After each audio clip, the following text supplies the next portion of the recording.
Have you been struggling to find love on dating apps? Does it feel like even though there are hundreds of men to choose from, none of them end up being the man you actually want in your life?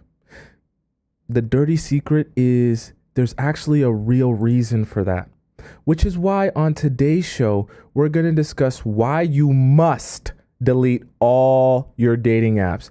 And even if you're not on dating apps, it's vitally important that you understand this information so you can avoid men approaching you the wrong way. Welcome to the Players Club. If you're paying attention to me and everyone else in the live stream, please say here present so that I know you're here present and actively participating. Okay, welcome all you beautiful people on this Friday afternoon. How are you all doing today? Welcome those of you who are coming back and welcome those of you who are new. I see we've got tons of new people and OGs as well. Ivy's here. I see Special K in the YouTube chat. Deb, we got Sweet as well. Who else? We got Enlightened, of course, one of our OGs. Okay. We got Tracy as well over in the TikTok chat. It's lively. We got Ebony. We got BB Queen. We got Manny. I see Jeannie. I think SH is here. I seen SH earlier. Kenny. Sea Shadow. Plenty more. I seen Scotty here earlier. She was here like very early. Okay. Welcome all you beautiful souls and beautiful people. Okay, let's get started. We will discuss along the way. Of course, it's Friday, so we'll be discussing today. So let's start off with perception. So I know we just started and we just got into class, but we're going to play. It's going to be a little bit of an activity, and I really want you all to participate, okay? You guys seen this in the last activity that I did with you guys, but this is a different example, but I'm using my $20 bill again, okay? So keep in mind, I live in Toronto, Ontario, so this is a Canadian $20 bill. If you're wondering why this $20 bill looks weird, it's actually real. This is real money. So I want to start off by asking you a question as it relates to this $20 bill. Okay, I'm going to give you two different scenarios, and I want you to determine what your understanding of both scenarios would be. Okay, so don't worry, it'll make sense as I ask these questions. Okay, so let's imagine in scenario number one, you're walking down the street, just enjoying your life. You're flowing, your dump truck is flowing in this beautiful sundress. You're just enjoying your time, stepping on a beat, stepping on a beat, like SpongeBob SquarePants from that episode, right? And I come along and I'm like, hey, first of all, you look great in that sundress. But besides the point, I would like to ask you some questions. Would you mind if I ask you some questions? And if you got these questions correct, well, that would be awesome. I'm just curious if you get these questions correct. I'm just curious. What do you think some of the topics of the questions I might ask might be? If I just came up to you randomly and I said, I got a couple of questions for you. I want to see if you'll get them right. What could some of the topics possibly be? What would you assume them to be? Just spew some stuff off the top of your mind. What you think I might be, what type of questions I might be asking you if I were to stop you on the street and just ask you a couple of questions. I want you guys to give me a couple of different topics there that you think I might be asking you. Sweet says, name and number. Social K says, are you married? Kakor says, do you have a man, right? What's your name? Okay, these are good ones, right? Do you have a boyfriend? Right? Name a country in Europe. About voting, politics. I'd ask you what your age is. I'd ask you, are you single? Okay. Where are you from? Okay, that's a good one. Okay, I like these. Okay. So the reason I asked this, and I'm glad those of you guys are paying attention early and participating. The reason I asked this is because, okay, so that's scenario number one. Let's go to scenario number two now. So you're walking down the street, you're flowing in your sundress, everything's good, everything's great. And I come up to you again and I ask you, I say, hey, miss, I just want to ask you a few questions. But if you get these questions right, I'm going to give you this crisp $20 bill if you get all of my questions correct. Okay? Right? So in exchange for you getting all of these answers right, you're going to get this $20 bill. Okay? That's your reward. Now, I want to ask you in scenario number two versus scenario number one, which scenario do you think the questions would most likely be harder. In scenario number 1 or in scenario number 2, where in exchange for answering the questions right, I'm offering you a crisp $20 bill.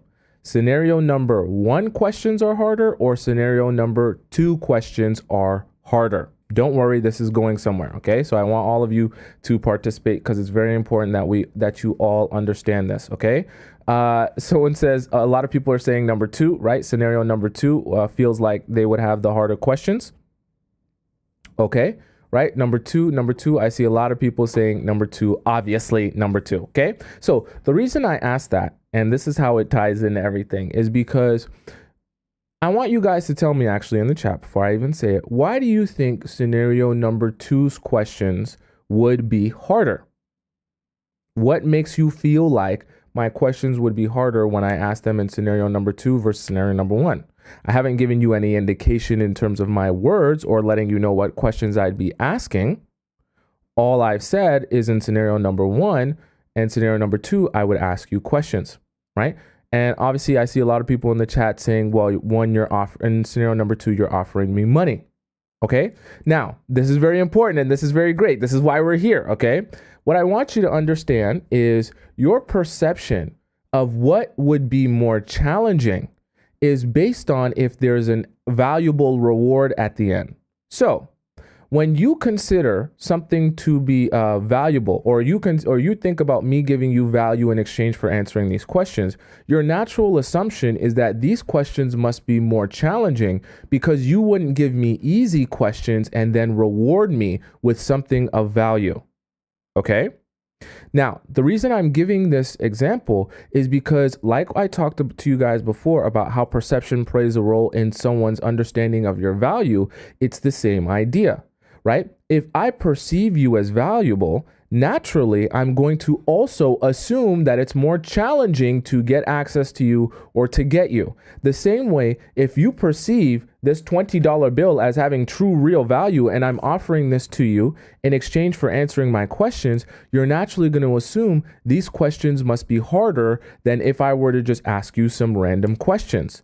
Because I wouldn't make the questions easy for you if I was going to offer you some value in exchange for answering them correctly.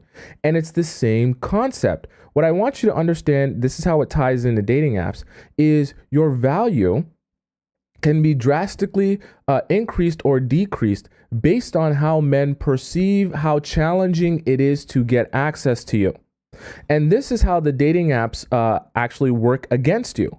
Because when the guys are meeting you on these dating apps and they're just coming across you in a very mundane, regular way where you're one of 1,000 other women, it speaks to the ease of access that he is able to get you, right?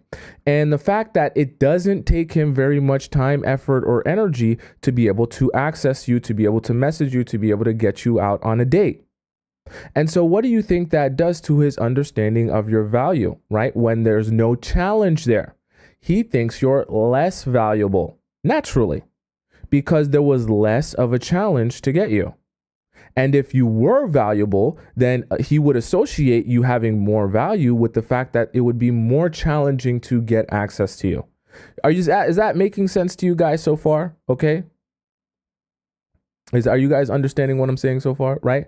And that's what I want you to understand is that if you're going to be presenting yourself, because remember, perception is everything. And if you can control your perception, you can control how the men approach you. This is why whether or not you're on dating apps, this still applies to you. So if you can control your men's perception of you, you're in control of how they approach you. If their perception of you is that you're mundane and you're copy and paste, we'll talk about that in a second, of every other thousands of other girls, they're going to treat you as such. If their perception of you is that you're one of one, if their perception of you is that you're hard to attain, if their perception of you is that you're very challenging to get access to, they will treat you as such. Are you following what I'm saying so far? Okay, so perception plays a huge role in dating apps and why they work against you, because you're the woman who's trying to get the men who desire you to pursue and chase after you. And their pursuit and their chasing after you is going to be based on how valuable they believe you are. because they're going to pursue you harder if they believe you have more intrinsic value. Vice versa, they're going to pursue you less if they believe you have less value. So you can't put yourself in a position where you're on a dating app and it's easy to assume you have less value because you're just like one of the other thousands of women that he's scrolling through. I know, listen, I don't want to attack you. I know in your mind you believe how amazing and awesome and magical you are and how beautiful you are and how great, huge your dump truck is, how voluptuous your yitties are and all that good stuff. And I believe in that too. Okay, I'm not saying I don't believe in that. But what I want you to understand is for the men, it becomes increasingly hard for them to believe in your uniqueness or specialness when they are swiping left and swiping right on you and another 1,000 women. I'm telling you this because I'm actually a man who's actually like been on dating apps. I'm not just some like random like AI that doesn't know what it's like to actually do the things that you guys are doing. And from a man's perspective, it is a numbers game, is what I need you to understand. We're not on the dating app to say, I'm just looking for the one person I'm going to fall in love with for the rest of my life, and I only need that one person. We're saying to ourselves, I'm on this dating app trying to capture as many women as I possibly can. In the process of that, there will be some that are a little bit on the higher quality side, better looking, more attractive. There will be some that are a little bit mid-tier, and there might be even some that are a little bit low quality. At the end of the day, I want to attract as many as I possibly can. Then I can choose from which ones I want, right? It's a numbers game for the guys. Okay, I'm just explaining it to you, not to hurt your feelings, but I'm explaining it to you so that you can better understand. And that perception of you when they're just going, literally, they take their index finger and they just go left and right and left and right and left and right. And a newsflash for some of you, some of the men are just going right on every single girl. Just even the ones they don't think are attractive, just so they can have the maximum amount of matches. I'm telling you the actual truth, the truth that the guys won't tell you. Okay, they're not going to admit to the fact that they're literally swiping right on every girl, even the ones they don't think are attractive, because it's not going to make sense to you, and you're going to think it's weird. But it's the truth. That's what guys are actually doing. Okay, right? And so I just want you to understand what that does to your perception, even if you are high quality and even if he does match with you, what that does to his perception of you when all he had to do was swipe left or swipe right on you. And in some cases, not every man is doing this, but in some cases, they're swiping right on every girl. So by the time they match with you, they don't even remember actually swiping right on you. They're analyzing your picture and your profile for the first time when they match with you because they've been violently swiping while they were doing other things. This is what I want you to understand, and these are the kind of the secrets that I want us to uncover together in the process of us talking about this and going back and forth with this, that will make it more clear to you why this is a place you want to avoid. I understand its initial reason for existing, and in theory, in concept, yes, it's a good thing to happen to this world. But in reality, the way that men use it versus what you're using it for, you're always going to be butting heads and being at a misunderstanding and a miscommunication, thinking to yourself, I thought your intention of being here and being on this app was this. Why are you treating me like this? And I'm here to make that more clear to you, why that disconnect exists and why this is probably not the best use of your time. And a golden star for those of you who stay till the end, I'll tell you how to use your time a lot more wisely than being on the dating apps. Okay, so we talked about perception, number one. Number two, I want to discuss with you life before apps. Okay, so when I say life before apps, I'm simply just talking about what, 8 years? How long has it been since we've had the first dating app, which was like Tinder? So let's just say life before dating apps in general. Okay, any type of dating apps, even more than the ones even before Tinder. What would a guy have to do in order to get access to women, just meet new women? He'd probably have to go to a restaurant or a bar. So what does that consist of? Okay, I say to myself, okay, I'm sitting at home and I'm playing video games. I'm playing video games, I'm playing Call of Duty, and I say to myself, damn, I really want some Squirtle. I really want to get in some wet, juicy Squirtle.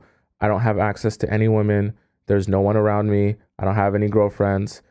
So I got to go out and I got to seek me out some Squirtle. Okay. So what does he do? He calls up his boys. Yo, let's go out to the restaurant. Let's go to the bar. And he puts on his nice pants, his pants that don't have a nut stain on them.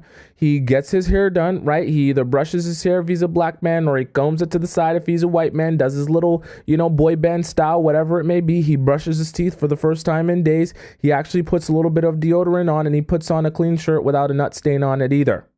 Okay? He goes out to the club, the bar, right? He sees you. Okay, he makes eye contact with you. You're voluptuous. You got your yitties are busting out of your shirt. Your dump truck's busting out of your pants. You look absolutely amazing. And he says to himself, that's the Squirtle I want to insert myself inside. But the job's not done yet.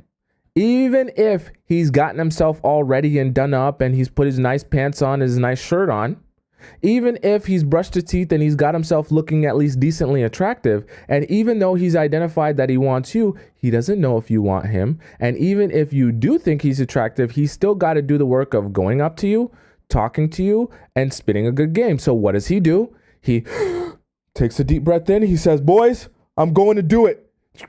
Hype me up, bro. I gotta go do it, bro. It's all right. Oh, you got her over? I got her, bro. I'm gonna go do it. What's your line gonna be? Oh, no, I got this line for her. And then he comes up to you and he goes,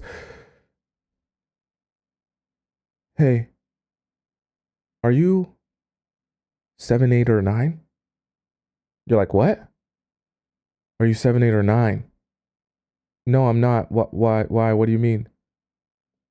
Because it wouldn't make sense if you're 7, 8, or 9, because you're the only 10 I see.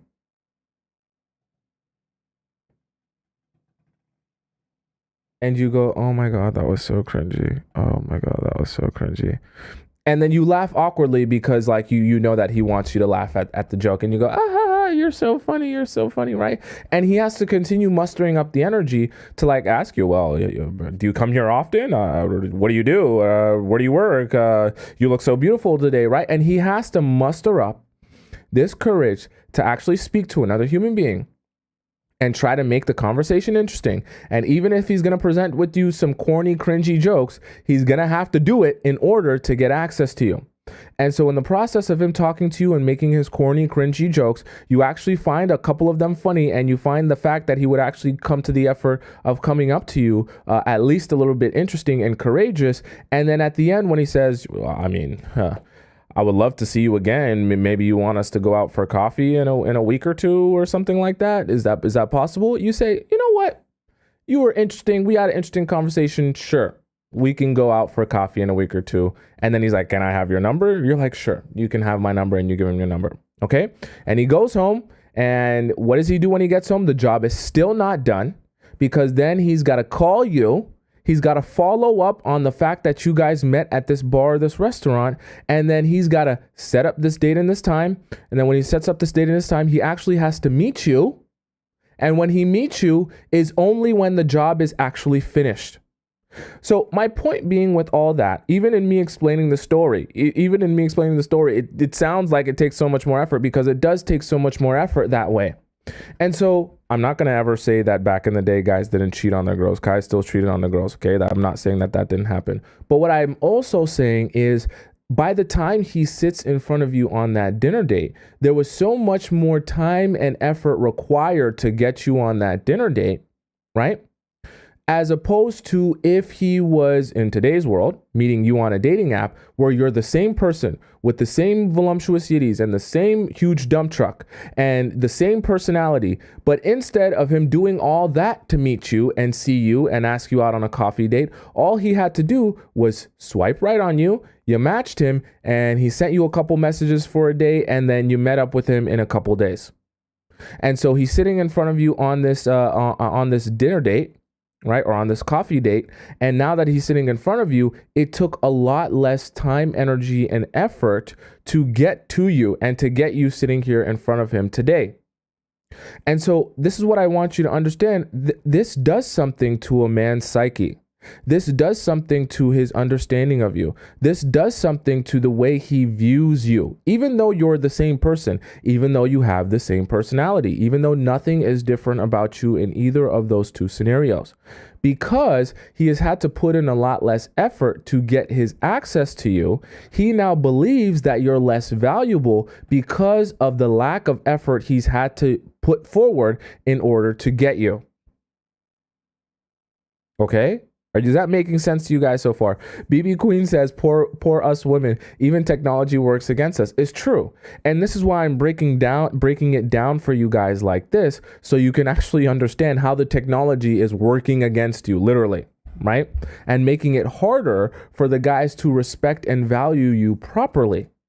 Okay, not to say that it's any one person's fault, but I just want you to understand how the environment that we've created around the dating apps has actually made it easier for the guys to see you as less valuable, right? And made it even harder for them to actually see the real value in you as a unique individual.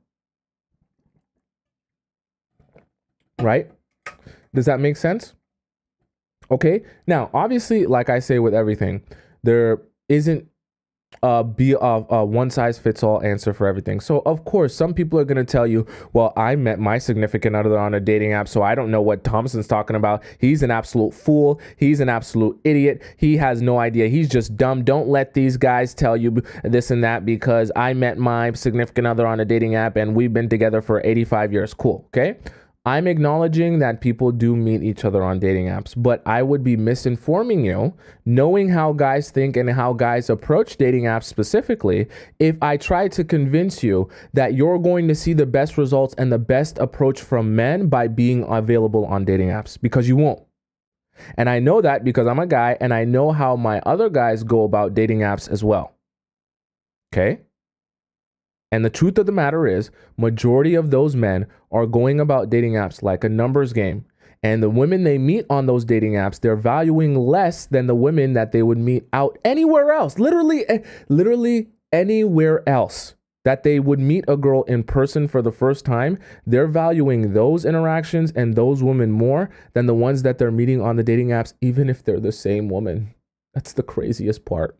It doesn't even have to be it could be the same woman. Right? And just the fact of the experience of meeting her in a different place, in a different environment that requires maybe a little bit more effort to get access to her, changes his viewpoint of her. So don't do yourself a disadvantage by being on these dating apps. Okay. So first we talked about perception. Then we talked about before the dating apps, what life was like. Now let's talk about an interesting concept, which I would say is abundance. And the abundance mindset that comes along for guys, not for you. No, you're losing. But for guys, when we are meeting girls on dating apps and they're all readily available to us on dating apps. See, for me as the guy, when I'm swiping right on a whole bunch of girls, right, and I'm getting a whole bunch of matches, right? Remember, as the man, I'm the pursuer. So the more girls that will accept me and like me and want to be with me, that makes me feel better about myself, because I must be a high value man if all these girls would match with me and all these girls would want me, whether they're high quality, low quality, or mid quality. I feel good because it's a quantity thing, right? And so men begin to develop this, that are on dating apps a lot, begin to adopt this abundance mindset. And I'm not talking about, oh, my life is abundant, I have abundance in my life. The abundance mindset I'm talking about is that there is an abundance of women available to me at the tip of my finger. Okay? The problem for you is when the men who you're meeting have this mindset that there are thousands of women available to me at the tip of my finger, despite the fact they're actually low quality or mid-tier quality men. When I say mid-tier quality or low quality, I just mean men that don't really have that much to offer, right? But they feel like they're high quality men because they have thousands of women available to match with at their fingertips. And so they bring this abundance mindset to you and your date and to you and your relationship, because they believe even if it doesn't work out with you, or even if they act up with you and you don't like him anymore and you go do your own thing, right? Or even if he mistreats you, he can always find another one of you on that same dating app where he can go and swipe right on 1,000 other women. And so he comes to you from the very beginning with this abundance mindset that, hey, I don't really need you. I really don't. And if our relationship goes well or if it doesn't really matter. I'm not really that emotionally invested in anything going on here.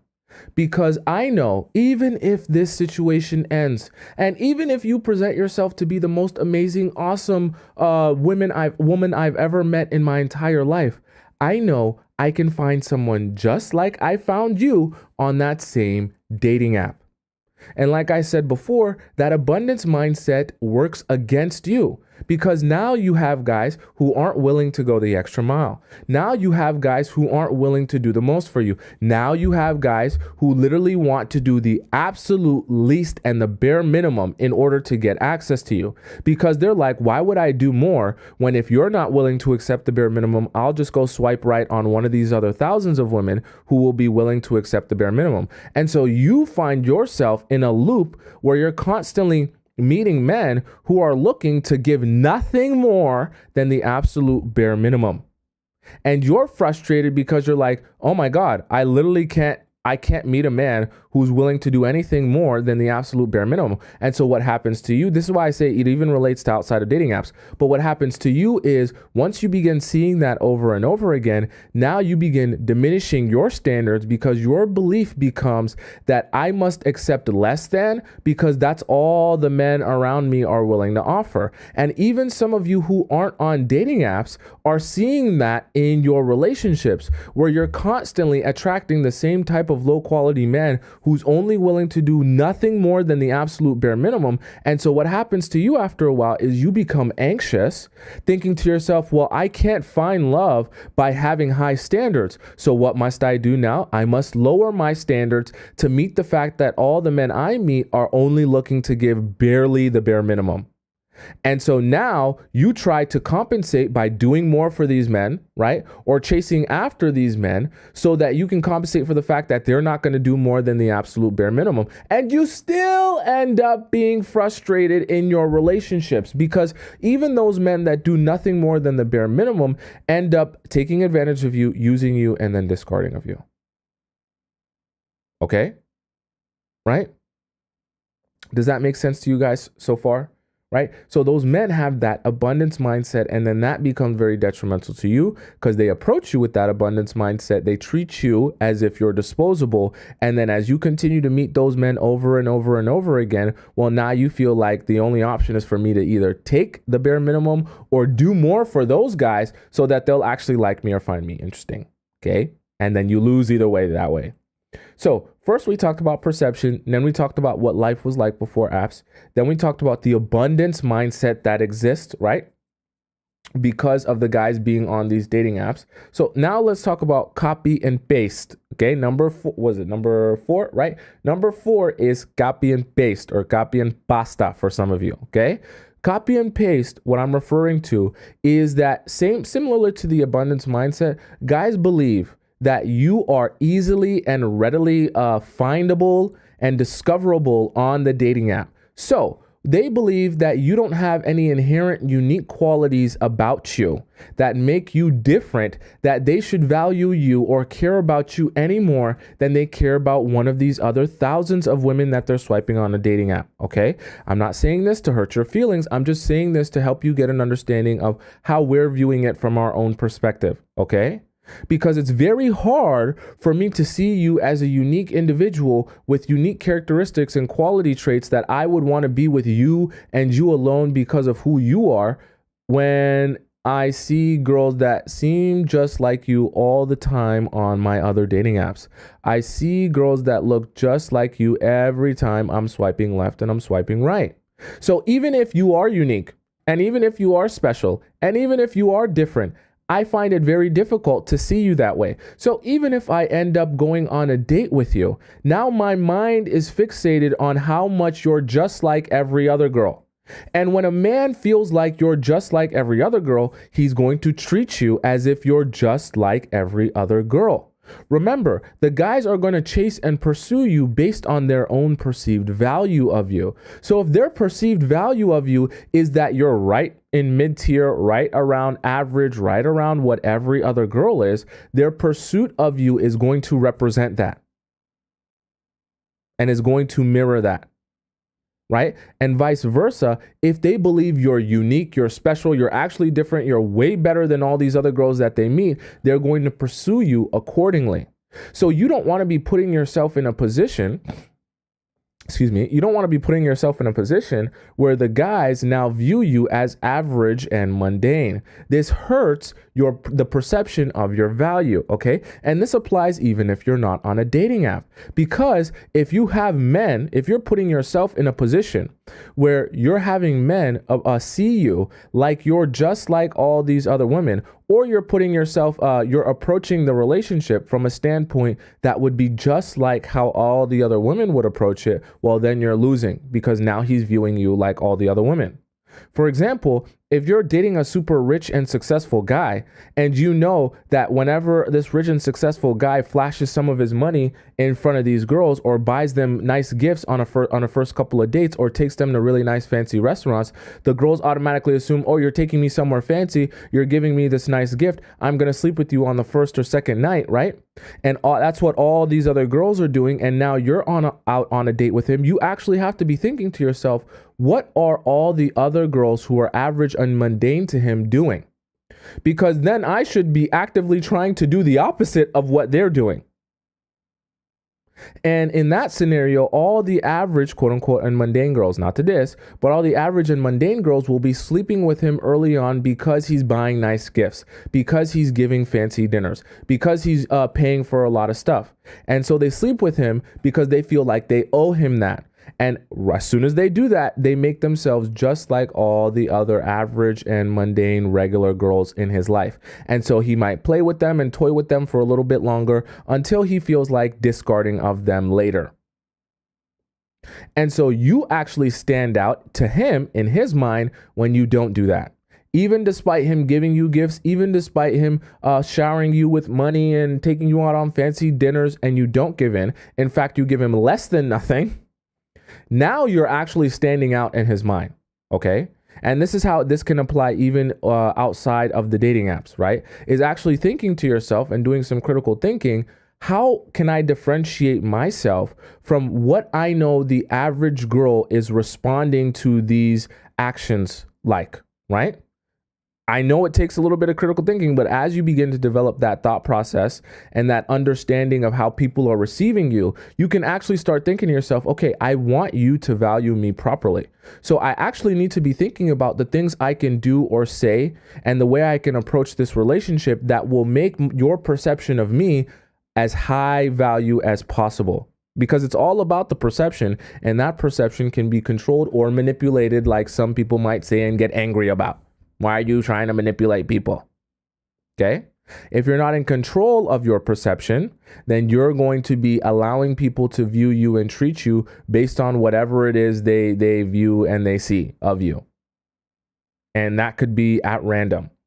And so you're going to come across some people that mistreat you because you choose that you're so much better than manipulation. You don't want to be in control of your perception. Okay. For those of you that don't want to be in control of your perception, that's perfectly fine. Right? Does that make sense to you guys so far? Right? El Media says manipulation equals influence. It does. And I see, the thing is, I always openly tell you guys what we discuss in the Players Club, it is manipulation. So if people want to call that toxic, I'm perfectly fine with that. You can get what you want though. Okay? You can get what you want out of men and out of a relationship if you actually understand how to manipulate people and understand how to control your perception and have people approach you a particular way because of that perception. We can call that manipulation. And if you think that that's bad or wrong, sure. But the people who actually do that will be in control of their situation, and they'll have the type of partner on their knees sniffing their butthole, and all the other girls will be asking them, what's your secret? How do you do it? How do you have that man wrapped around your finger? I wish I could get my men to pay attention to me like that. I wish I could get my men to be obsessed with me like that. I wish I could get my men to spend money on me and do everything that you get your man to do. I can't even get a text back. Some of you are in situations where you can't even get a text back from a guy. Meanwhile, there's other girls that are having men crawl on glass and begging to sniff their butthole. It's not because those girls have more voluptuous yitties or bigger dump trucks. It's really about the approach. And you can control that. You're in control of that. Okay? So, perception was number one. We talked about life before the apps. We talked about the abundance mindset and the copy and pasta, right? Number five, I wanted to discuss with you guys microwave men. Now, I know there's a lot of new people here, so I really need us to come to an understanding of what microwave men are. I know some of you already understand what microwave men are. Microwave men exist on both dating apps and in real life, but specifically on dating apps, they exist a lot. There's a large percentage of them, okay?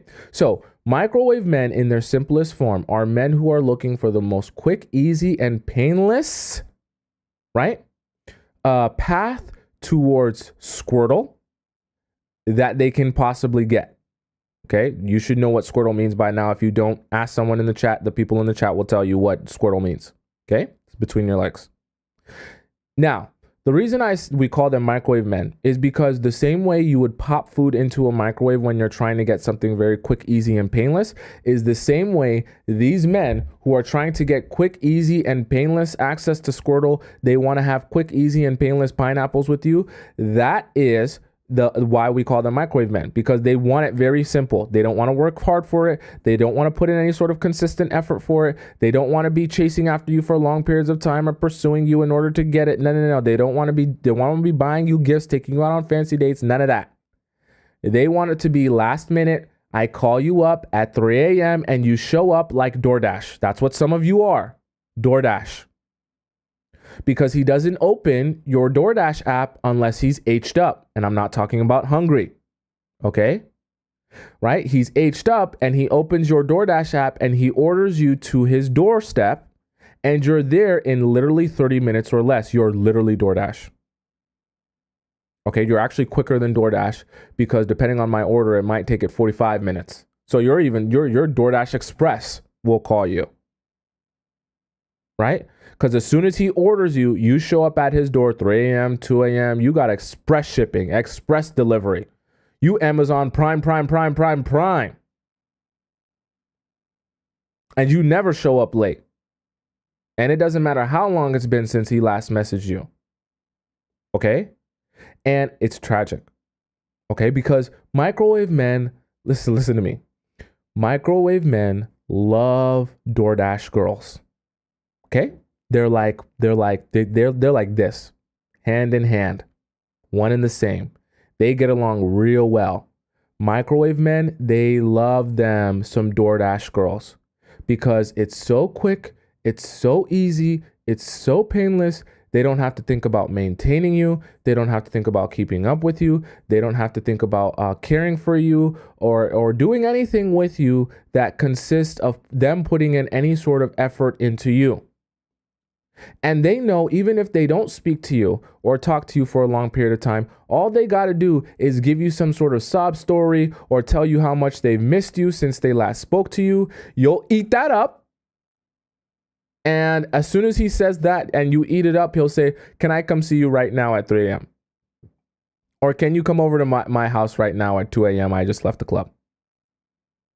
Can you meet me? I just feel like having a heart-to-heart now that I'm leaving the club and I'm drunk. And you show up like DoorDash. Microwave men love them a DoorDash girl. Don't be a DoorDash girl. You also want to be on the lookout for microwave men. I know when some of you guys listen to the things that we talk about on the show and how we talk about these different strategies in terms of getting men to approach you a particular way, some of you guys go to me, well, you're wrong because when I try this on these type of men, men don't respond to this, or men aren't like this. They're not all men are going to react like this. This isn't going to work on all men. Yeah. a lot of my strategies won't work on men, on all men. Why? Because the strategies that I give you in getting men to approach you and pursue you and chase after you, be consistent with you, are based on men being confident, secure, and actually wanting to go for and put in effort for the things that they want. So when they see you as valuable and they see you as something desirable, they actually pursue you and try and get you. I can't give you a strategy to attract insecure men. I can't give you a strategy to attract men who have no confidence. I can't give you a strategy for microwave men, because microwave men don't want anything hard or difficult. So when you try to pose them with the challenge that, hey, if you really want me, you're going to have to work for me, microwave men will be like, no, thanks. I know work hard for you. No. I don't want to do that. I want it quick, easy, and painless. I just want to sit on my couch, and I want to play video games, and I want to have pineapples with you whenever it's convenient for me, but I don't want to put in any sort of effort. I don't want to pay for anything. I don't want to take you out on dates. I don't want to do anything that requires work. I want it to be as easy as possible. Okay. Unfortunately for you, if you love those type of men, I can't help you to attract those type of men. Unfortunately. Sad face. I sad. Okay. And so that's what I want you to understand, because microwave men, of course, they exist on dating apps. When I break it down like this and you think about what microwave men are, think about what is the easier, and I want you guys to answer this for me. What sounds easier? Sitting in your house and swiping left or right on a dating app, or getting ready and going out and meeting these girls and chatting with these girls, right? Like, really think about that.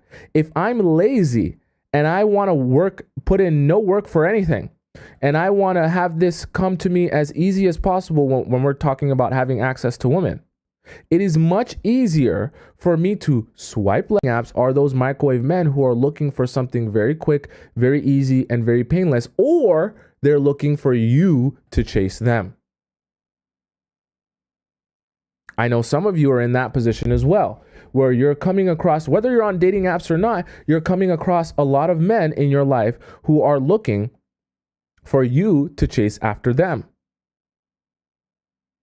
And you feel like it's an epidemic that all men now are expecting you to chase after them. That's because they're microwave men. Microwave men who are looking for something quick, easy, and painless are not going to be looking to do a lot of work or pursuing. And in fact, if you can do the pursuing, it makes their life even that much more easy.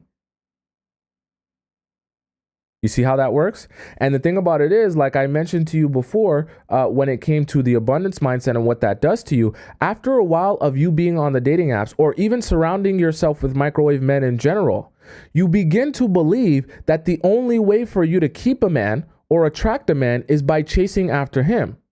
And so you develop the mindset that because all your relationships haven't been working out, and because all the men have been expecting you to chase after them, now you inherently believe that it's your job to chase after the men that you're dating. It's so tragic. I'm going to cry. It's very tragic for you. And I know this for a fact because you'll see in the Discord where we talk about some of these very, very tragic stories. And when we get to the Discord, it's going to be crazy today. I can guarantee you, because it always is. You'll see that I'm not just pulling stuff out of my butt. And it's not just some of you, it's a lot of you that fall into this trap of feeling like, well, I guess the men expect me to chase now, so I'm going to chase the men. I'll chase after them. I'll go after them. I'll do the pursuing. I'll do his job for him. I'll be the man. Okay. And you'll notice when we get to the Discord, right? And when we talk about this in the Discord, you'll notice that it never works out for anyone that way. Because that's not the natural dynamic in which we are accustomed to in straight relationships. Okay, I don't know about any other relationships. I can't speak on those. Okay, I don't know about those, right? But in straight relationships, that is the natural dynamic in which the men are the masculine energy and they're the pursuers, and you as feminine energy are the receiver. Okay, so number one, we talked about perception. Then it was dating apps, the abundance mindset. Copy and pasta, microwave men. And then number 6 is about accessibility. Okay. Now, when I say accessibility, I want you to understand how accessibility affects value and the value perception. Because the same way I assume something that is valuable would be challenging is the same way I assume something that is scarce to be valuable as well. It's like business, right? They always talk about supply and demand.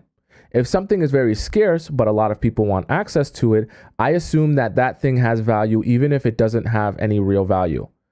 I will assume and be of the mindset that it has value regardless of the quality. If it's scarce and a lot of people want access to it, I assume that that thing is more valuable and higher quality than everything else. Okay? When Stanley Cups were flying off the shelves and everyone and their mama was trying to get them a Stanley Cup because it went viral and they were sold out everywhere and they were being resold for like 10 times the price, the Stanley Cup wasn't any more valuable than it was before it went viral. And the Stanley Cup wasn't any better at holding your liquid than any other sort of cup or mug that you could purchase for 1/10 of the price.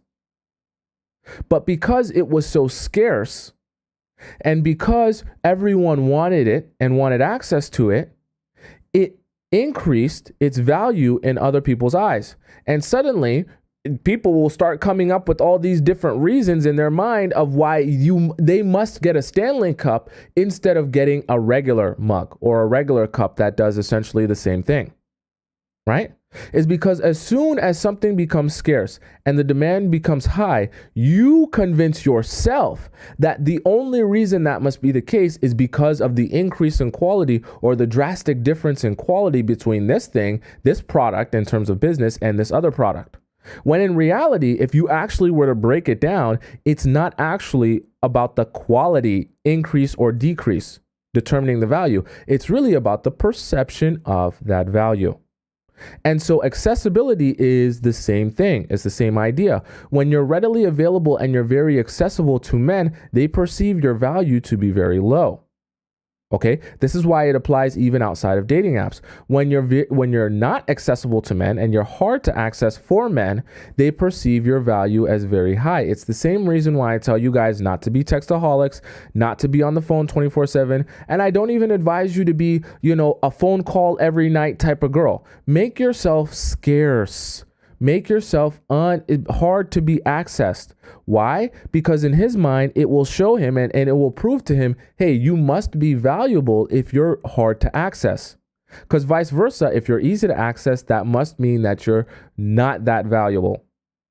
And as it relates to the dating apps, when you're easily available on these dating apps and all the guys have to do is swipe left and swipe right on you, by the time they match you, they already have in their mind how unchallenging, right, it was to meet you, how unchallenging it was to access you. All they had to do was take their index finger and swipe right on you while they were playing a video game, barely even paying attention to your profile, and now they're chatting you and now they can take you out on a date.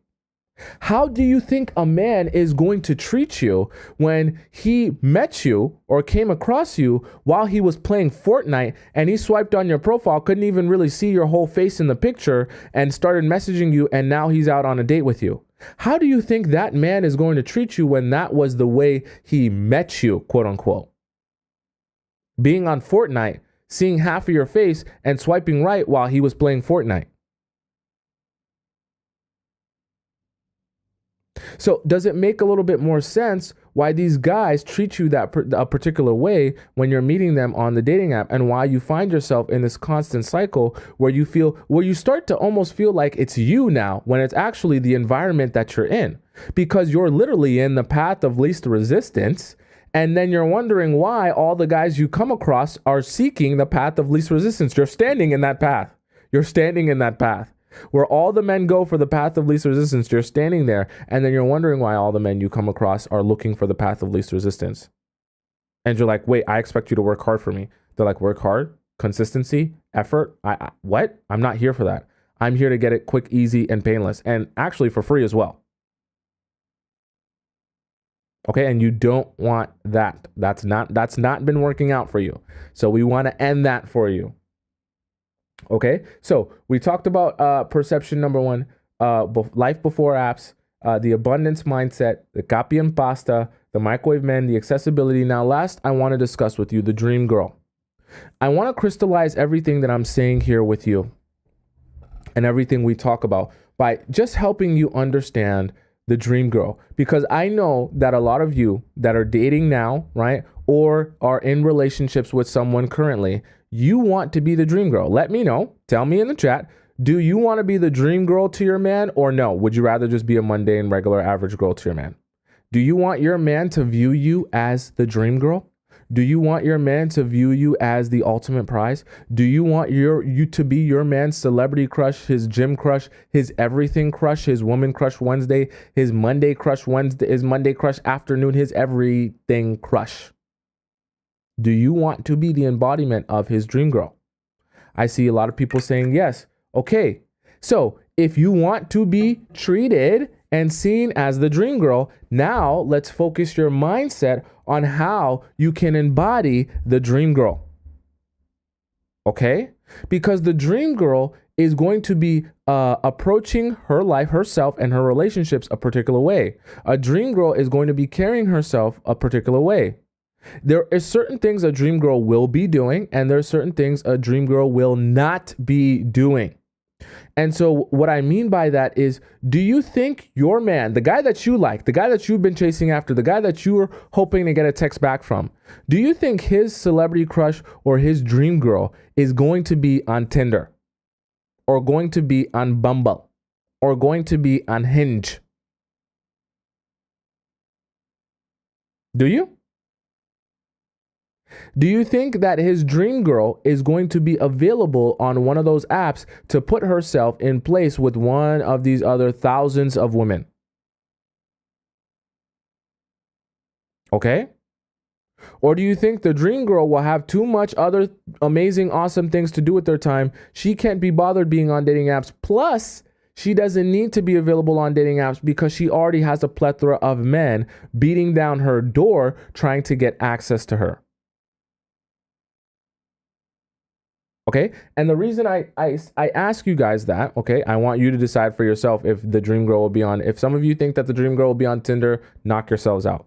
But for the rest of you that don't believe that, then I want you to start thinking about the rest of your life and the rest of your relationships like that. If you want him to pursue you like he would a dream girl, if you want him to treat you like he would a dream girl, then you have to be embodying those qualities of what you would consider a dream girl. If you don't think that your man's dream girl would be available on a dating app, then why are you available on a dating app?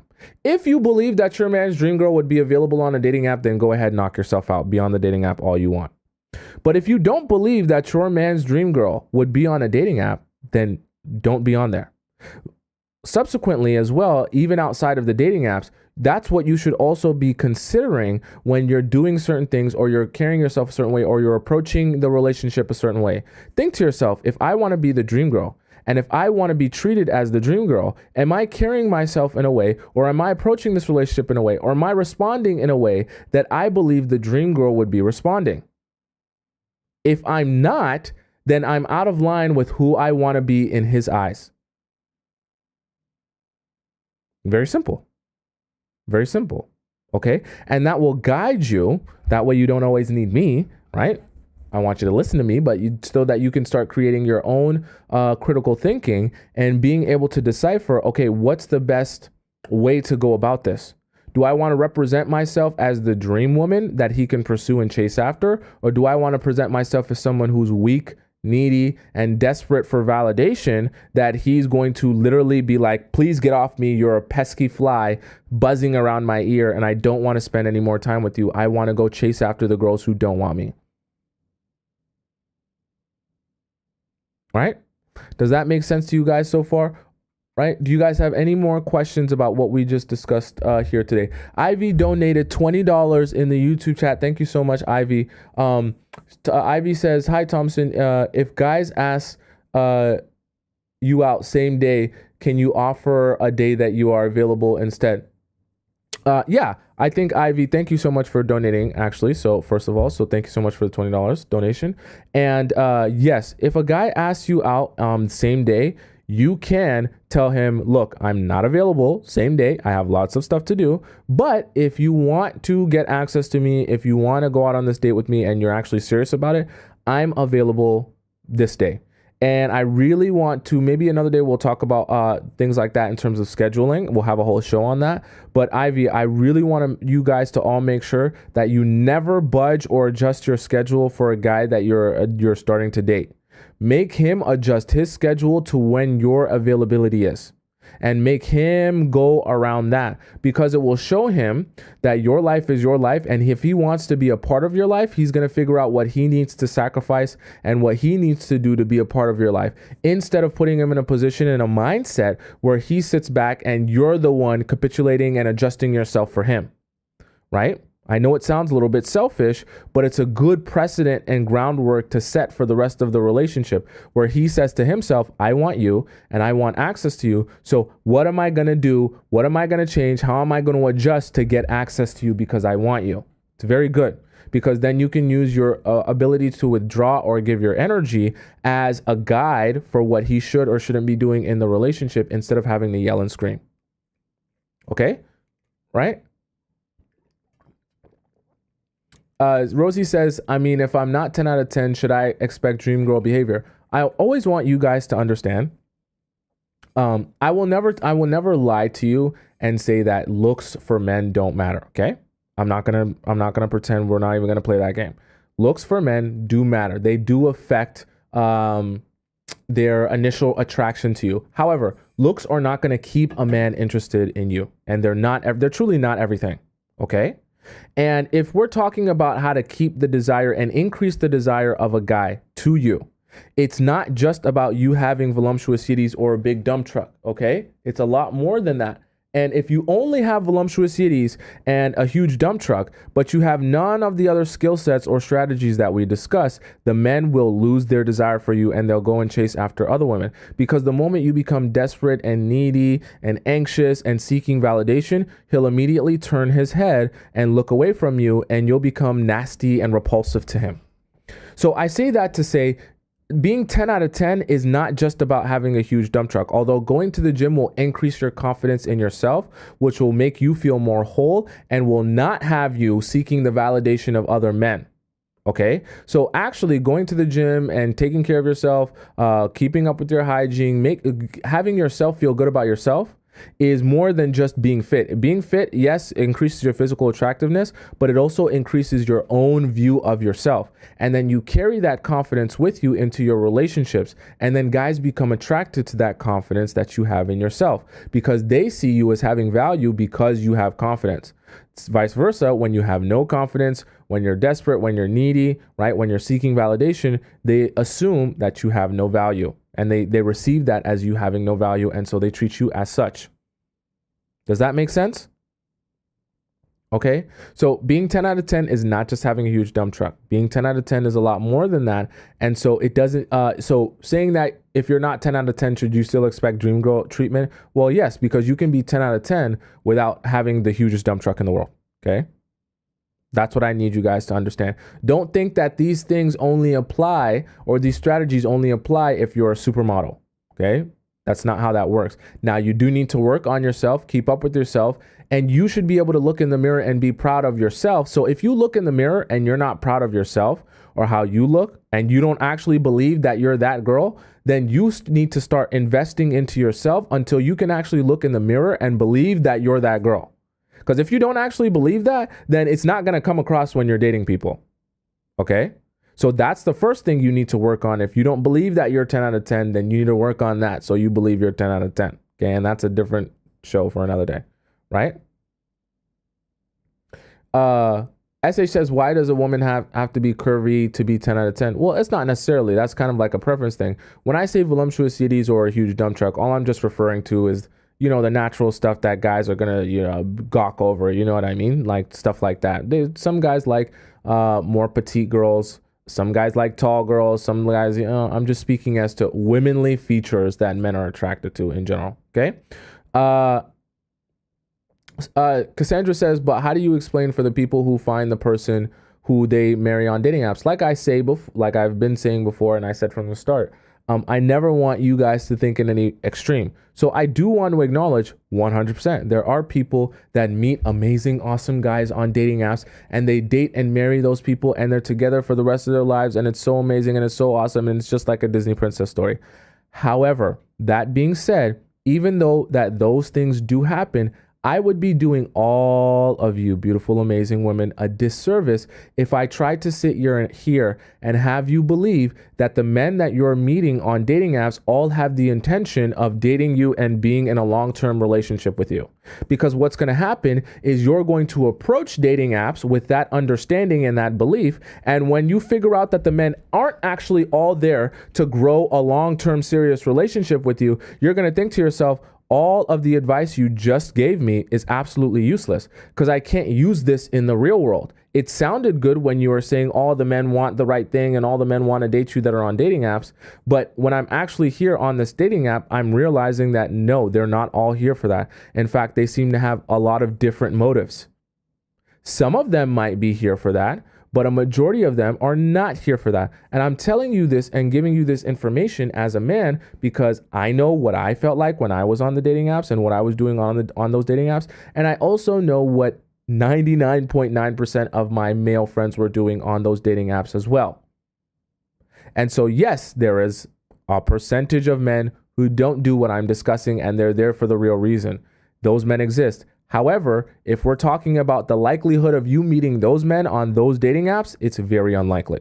So rather than giving you a strategy to meet men who are you're very unlikely to meet on those dating apps, I'm going to give you a opposite strategy on how you can meet men that will do that or have those qualities, but they won't be there on those dating apps. That way you don't have to meet a whole bunch of not who you're looking for and meet who you're actually looking for. Oh, actually, so that was the golden star that I was going to give those of you who stayed to the end. So the things that I want you to do, I know it's going to sound very mundane and very boring and very uninteresting. I want you to step outside of your house. And specifically, I'm going to make this very easy for you. All I want you to do is step outside of your house and do one thing that you enjoy. Just do it once a week. I'm not even asking you to do it every single day. Just do one thing you enjoy that requires you to step outside of your house once a week. That's all. And do it. This is the only caveat. All I ask is do it for yourself. Do not do it so that you'll meet a guy. Do it for you. That's it. Just do it for you. Do it because you enjoy doing it, and that's what you actually receive joy from it. Do it solely for that. All I ask, listen to me, I'm not asking for much. We best friends. I thought we friends. Can't you just do me this one favor? Do me this one favor. Just step outside of your house once a week and do one thing solely for you, not for boys, not for men, not even for finding a relationship. Just do it for you because you enjoy it. If there's guys there that are around wherever it is that you're doing, whatever, cool. But don't go there and do the thing because you're trying to meet boys. Do it because you truly enjoy it, okay? That's all I ask.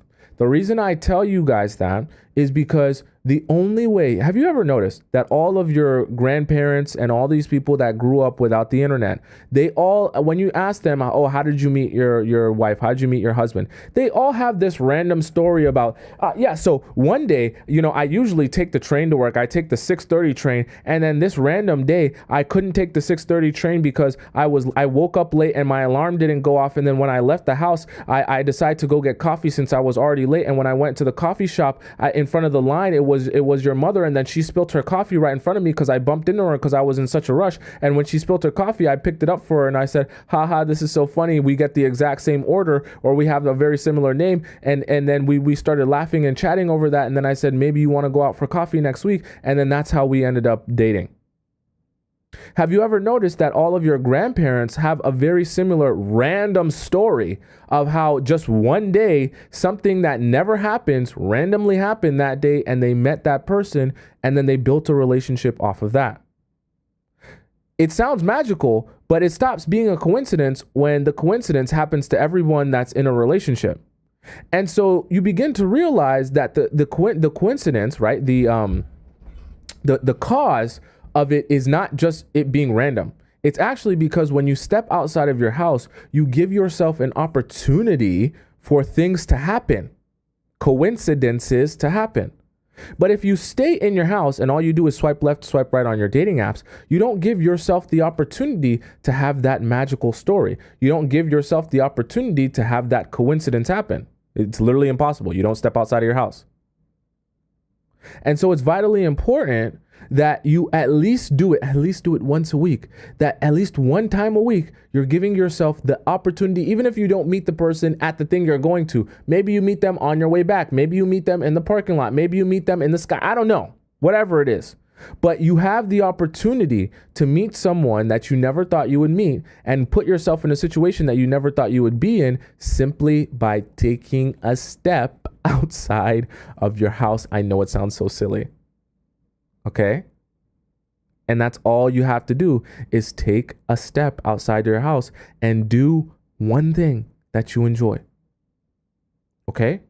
Now, for those of you who are like, but I don't know the one thing that I enjoy. I don't know what I like to do. I don't know. I just sit in my house and I just watch Netflix and I watch Love is Blind and I watch Love Island. I don't know what I like to do. Simple.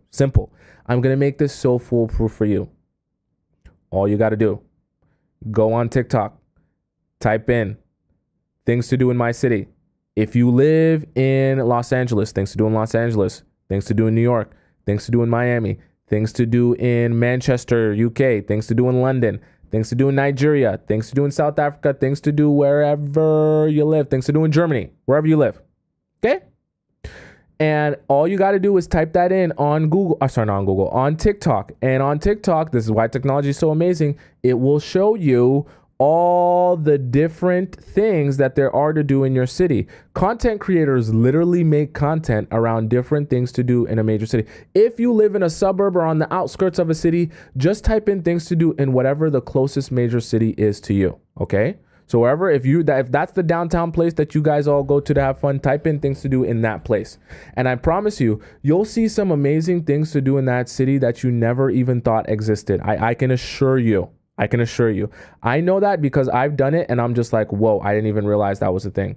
I live in Toronto and I typed in things to do in my city and I seen that there's a place you can go where you can actually make a carpet from scratch, like a custom carpet.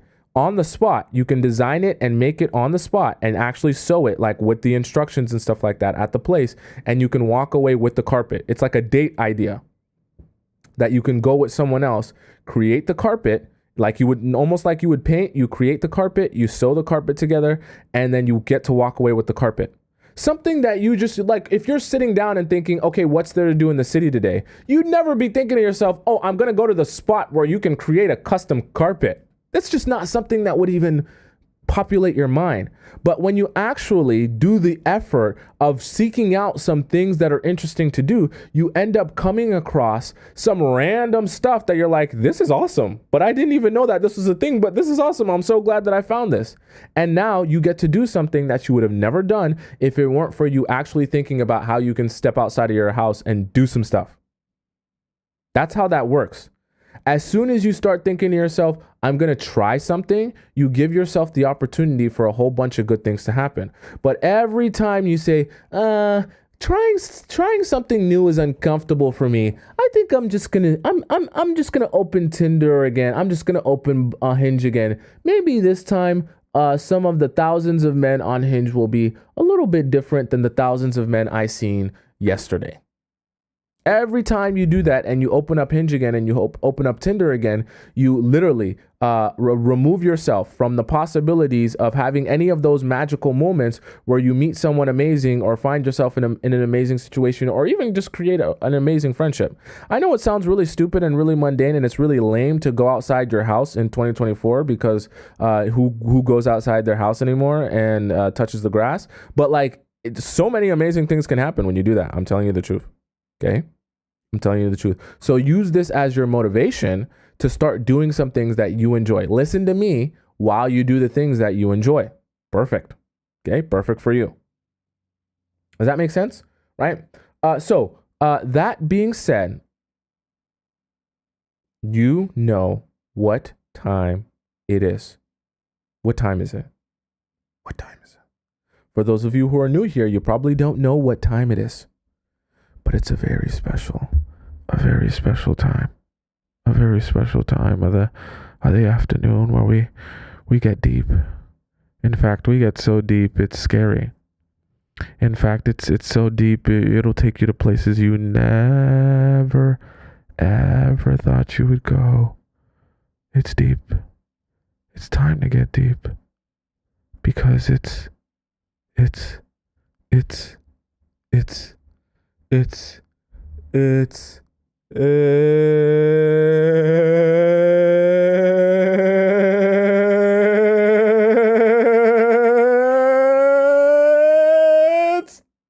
Discord time. It's Discord time. It's Discord time. It's Discord time. On a Friday afternoon, it is Discord time. Oh boy. Boy, oh boy. We gonna get into it today, and we gonna have some fun with Discord time today, okay? I want us all here present paying attention for Discord time. For those of you who don't know, Discord time is when we get to answer some amazing, awesome questions for members of the Players Club in the Discord, and I read them live on the show. I have not read these beforehand. I don't read any of them beforehand. So I'm reading these for the first time. We're gonna read along together, and I'm gonna help some of you all with your situations. If you have a question for the Discord that you want me to answer live on the show, please submit your question in the link in my bio on TikTok. Or if you're on YouTube, it's just at the top. It's the pinned comment at the top, or it'll be in the link in the description if you're watching this afterwards. Okay, so let's start off here with our first question that comes from Jay. So Jay says, love versus benefits. Ex-boyfriend dumped me for not contributing money, then met every need I asked of him. Okay. My boyfriend, 32 of 8 months, broke up with me. You're 32 in May. He'd been begging me to move in with him when his lease was up in July. I didn't love the sense of urgency he established. Okay, yeah, 8 months is much, but was willing to take that step for a good man. The thing is, I can't contribute to living expenses because I support my family. Understandable. I'd have to take from them to give to him, and that's a boundary I'm not willing to cross. Okay. He reluctantly agreed to cover 100% of the rent, but later changed his mind. I argued that with or without me, he'd pay the same for a 1-bedroom apartment and groceries. I'd cover my own food and transport. All I asked was to move to a midpoint between our jobs. We live an hour apart. Okay, that's reasonable. Access to public transport and for a walkable area. He argued that would unalive his savings. His commute would be longer, but so would mine, and that if it was unfair, and that it was unfair considering the 1-0 split. Note, he makes double my salary. Oh. He spitefully said I'd be happier with a man with more money, and ended things due to money and a mutual unwillingness to compromise. Interesting. I reached out a month after no contact because I thought I didn't communicate my terms well during the fight. I mean, sounds like you did. While I can't subsidize his cost of living, I wouldn't add to his either. I wanted to clarify and to reconcile, but not if he had to be convinced. He was excited to hear from me, said he loves me, but that this won't work if I can't contribute. Fine. No use fighting a major incompatibility. Then he said he's going to move to an apartment 20 minutes from where I live. I live 5 minutes away from the main station for our city's public transit system. So he moved an hour away, basically. So, well, at least he moved 40 minutes. So he moved 20 minutes closer to you, but almost an hour away from where he used to live. His commute will be longer. So like he was complaining about before, than I was asking of him. He took on every concession I asked and more, but still won't reconcile. I don't at least cover, but still won't reconcile if I don't at least cover his groceries. It wasn't worded that way, but that's the gist of it. I don't understand what motivates him to do everything I was proposing, but only after he broke up with me. Is it guilty? A guilty conscience? Spite? Coincidence? What is he thinking? Optional additional info. I pay the biggest portion of rent where I live with my family. If I stop, they'd have to move or eat into their savings. I also work full time and I'm doing a master's degree part time that's paid for by my employer. That's awesome. You have an awesome gig going on. I make $52,000 a year right now. He's new to his field because his best friend hooked him up with the job and a $90K salary, but he's always stressed from being severely unqualified for his new role. So he's got what's this called? Imposter syndrome. He paid for everything while we were together, always drove, picked me up, and was attentive, thoughtful, and generous, but deeply insecure and had a bad temper. He's got imposter syndrome. He often said that I'm out of his league, and it became more and more clear that he resented me for the disparity in spending. We fought a lot. In hindsight, there were other things, not about money, that showed me he wasn't serious about me after a while. He sounded excited at the prospect of running into each other. Now that we will live closer, my gut tells me moving here is not a coincidence. Probably not, to be honest. It's too out of his way. He also knew this news would upset me because he prefaced it by with saying, I have to tell you something, but I think you're going to be mad. So yeah, he definitely knew. I blocked him on everything after the call, but I wish I thought to ask why he did it without me. No need to. After all that fighting and negotiating and heartache, wasn't I worth it? I feel like I got kicked in the stomach. Okay, great question. What's going on here? Oh, these are just responses. Great question here, Jay. So my response to you is that in this scenario, right, I think that you did the right thing because I don't think, yes, he was making money. Yes, he paid for stuff throughout the time that you guys were dating. And that's good. That's awesome. But at the end of the day, what he was asking for was unreasonable from the sense that when you tried to compromise with him based on your own, based on what was going on in your life, he was unwilling to compromise. And it seemed like it just didn't make sense, his proposition. You did not ask him to move in with you or for you guys to get a place. He's the one asking to move in with you. Cool. If you're the one asking and you really need this to happen right now, then you're the one that's probably going to have to make more of the bending and the compromising. Because if you really want to make this work and I'm good with my situation right now, well, yeah, you're going to have to make some adjustments and make some compromises. If you're not prepared to make those compromises, then why are you so keen on us living together? So that logic doesn't make sense in itself. What it seems like to me is, for whatever reason, he was either trying to save some money or he just felt like, okay, I'm in this relationship with you, so let me see how much I can save or take advantage of that by living with you instead of having to pay for everything, and probably doing things that he was already comfortable with doing, because clearly it seems like he was already comfortable living where he lives now, which is a little bit farther from his work, and being in the area that you're in. He just wanted to see if he could, in the process of that, also extract money from you, or, make it easier on himself by living in a place he was already going to live, right? Living in an apartment he was already going to pay rent for, but having you pay part of the rent as well. So it's like a win-win for him. And when he realized he couldn't take advantage of you like that, he became a little bit self-conscious of the fact that what he's probably self-conscious of, obviously you don't make as much money as him right now, but he's probably self-conscious of the fact that in a few years, when you finish doing your master's degree, you're probably going to be making significantly more than him. Okay? And the fact that he already has this imposter syndrome of the job that he has is probably worrying him that by the time you graduate and you're making maybe $200,000 a year, you're going to be outdoing him.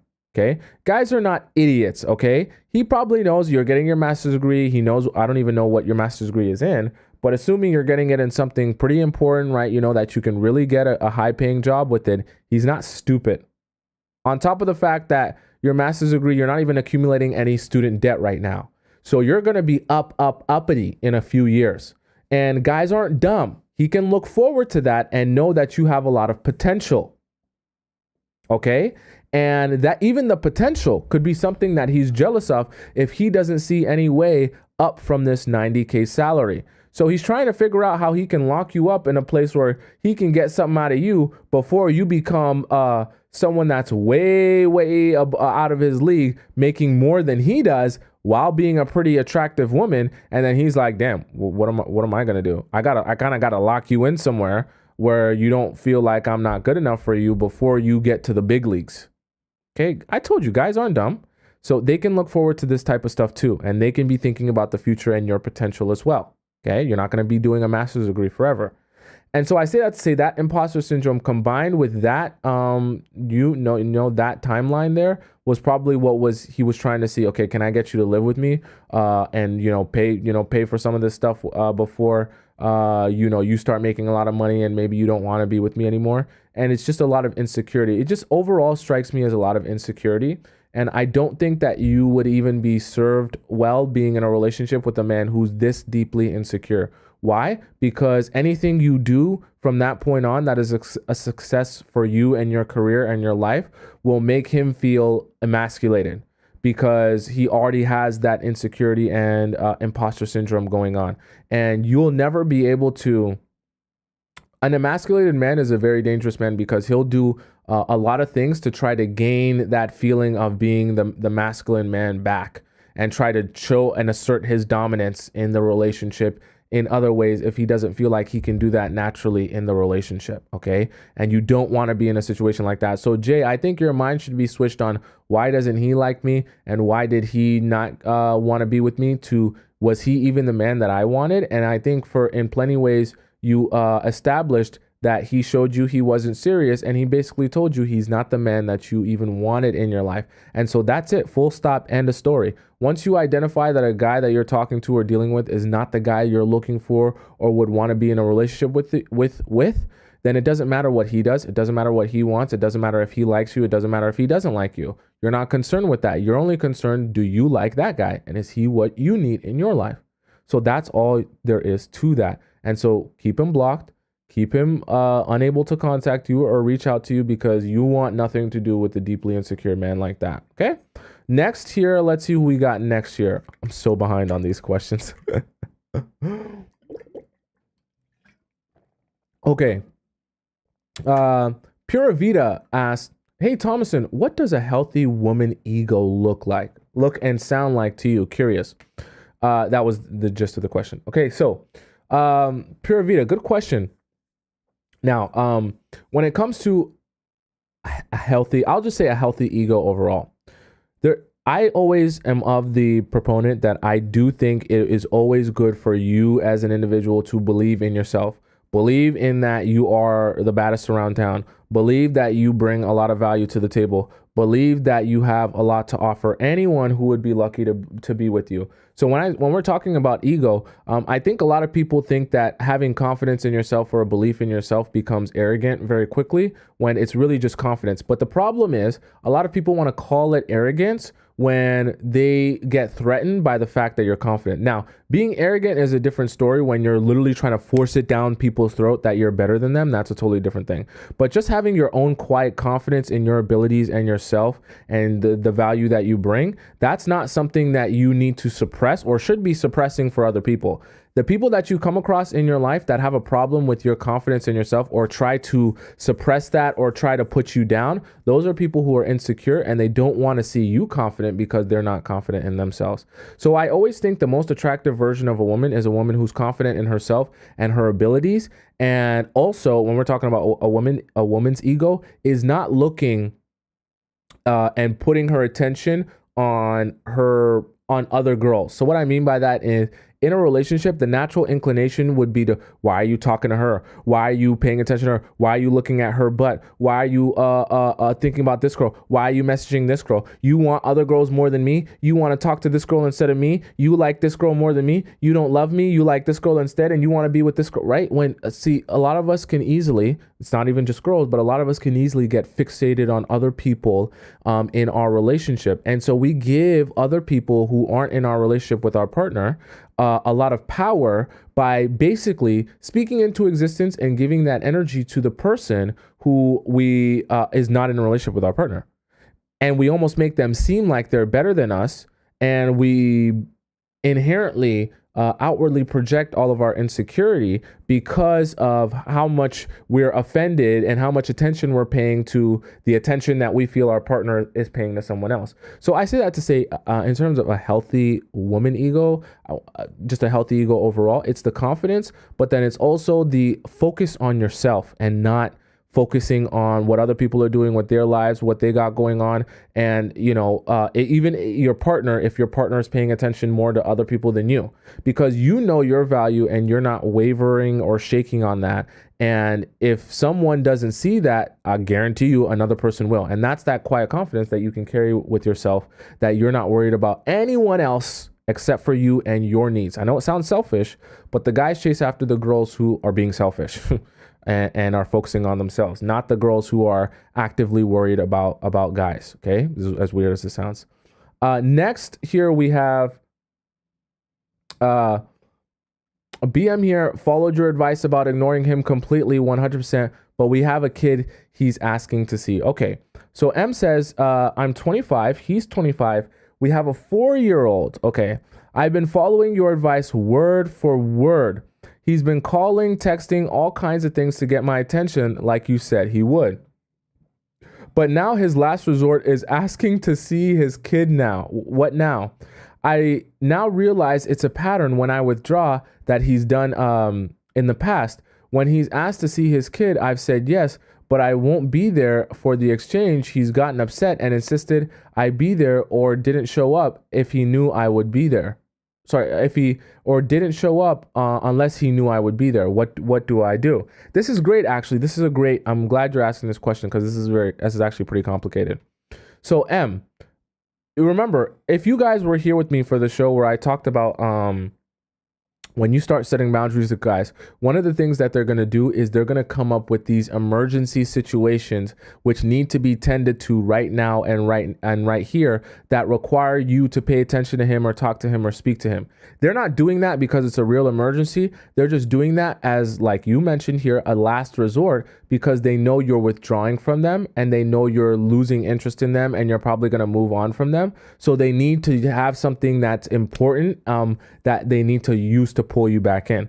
In this case, he's basically using your child to pull you back in because it's like, how are you going to deny him his child when it's his child? But conveniently, he's only worried about seeing his child when he feels like you're pulling away from him. Very, very manipulative. This is actually top tier manipulation here. Okay.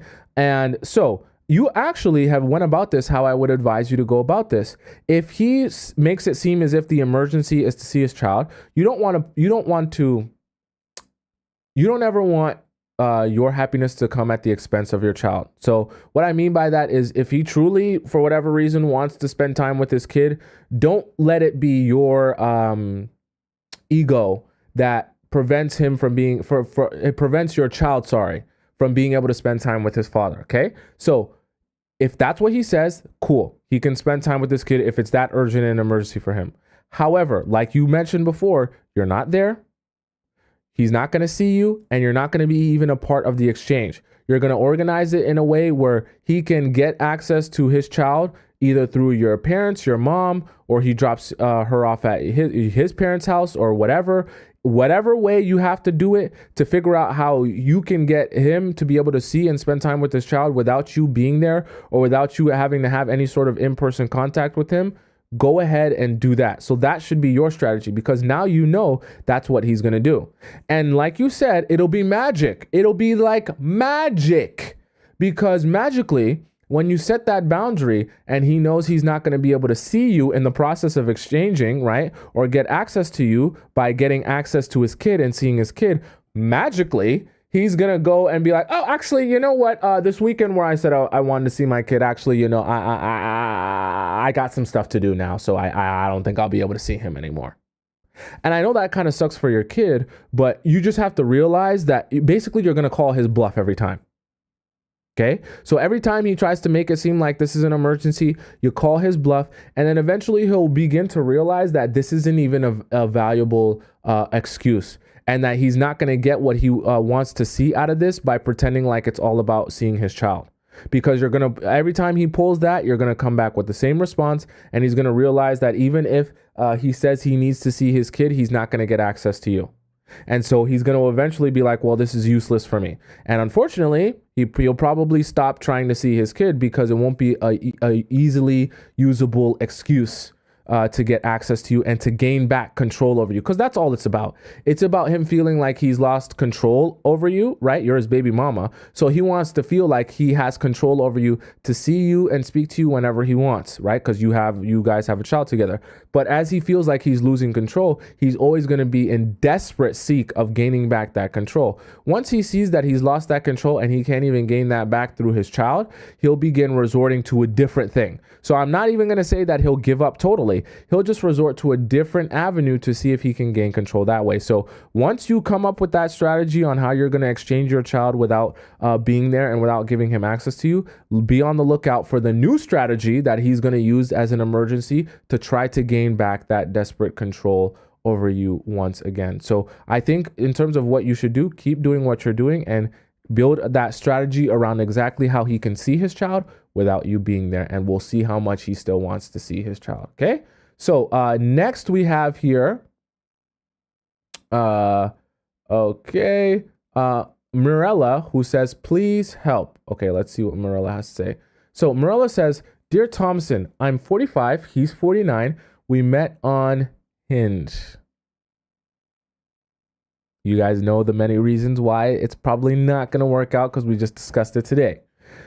3 short dates, 1 goodbye kiss on the lips on the 3rd date. He was traveling overseas for 3 weeks, but texted me once or twice daily. Short exchanges. He also called me twice. And his return, at his return, 2 more dates. We had pineapples on the 5th date shortly after that.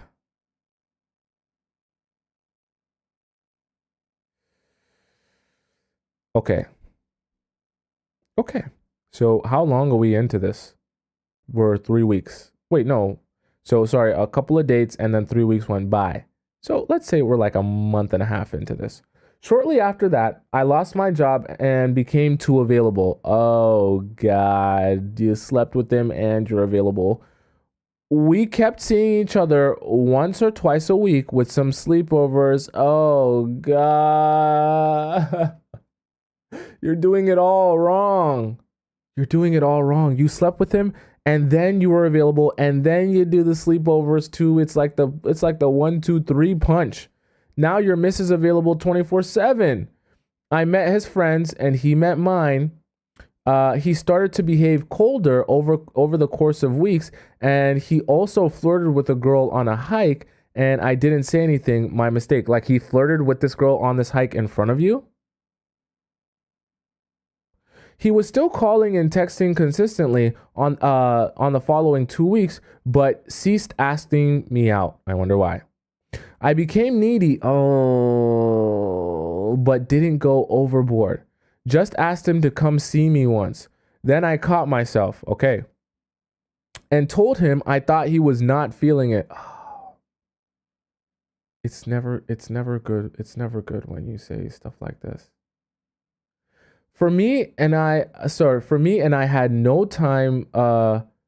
I had no time to lose, so I wanted to date other people because I wanted a committed relationship. See, you lose so much power when you're basically begging him to commit to you. He agreed and said he wanted to keep me as a friend. I said, did I read that right, chat? Or I feel like I didn't. He agreed and said he wanted to keep me as a friend.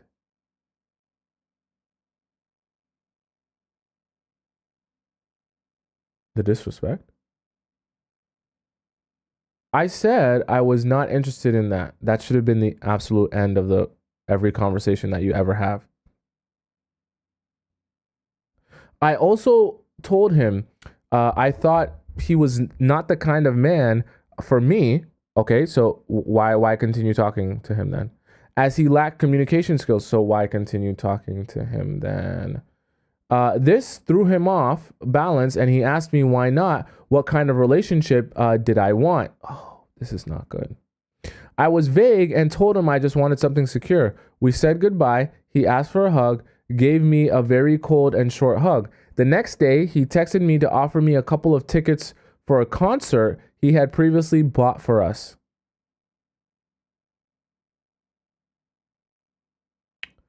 I refused them and told him I had already bought a ticket to go with my friends. The following week, he texted me to get news about one important meeting I have had that day. He remembered that it was important. It was an important event and the day. I went back to him 24 hours after.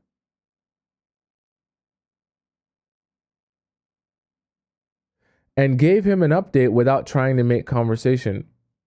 So you not making conversation makes it better.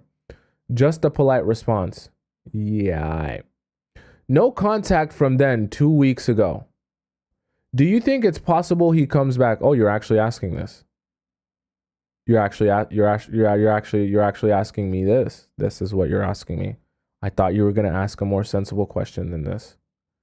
I think there's room for deepening the relationship, and I can enchant him if he comes back. This is actually what you're saying. This is actually what you're saying. No.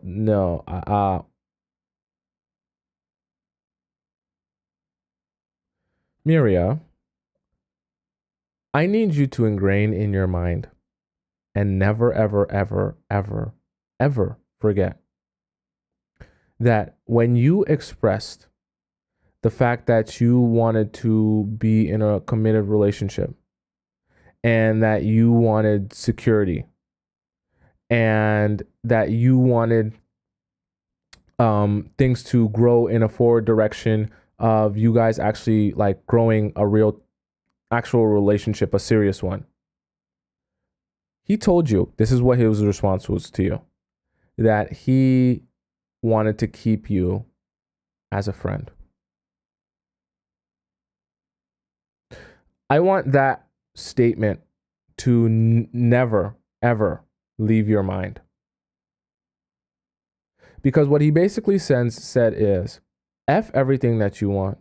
F everything that you're trying to build.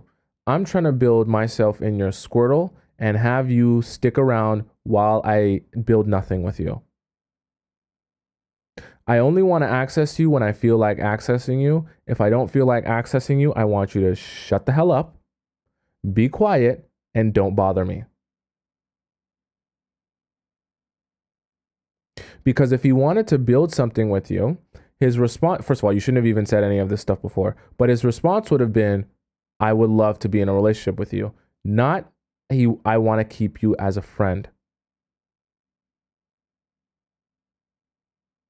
The only time he felt the need to even take action or do anything is when you gave him a little bit of insecurity by telling him he lacked communication skills. All of a sudden, he basically wanted to wank off on you and wave himself off in your face, right? And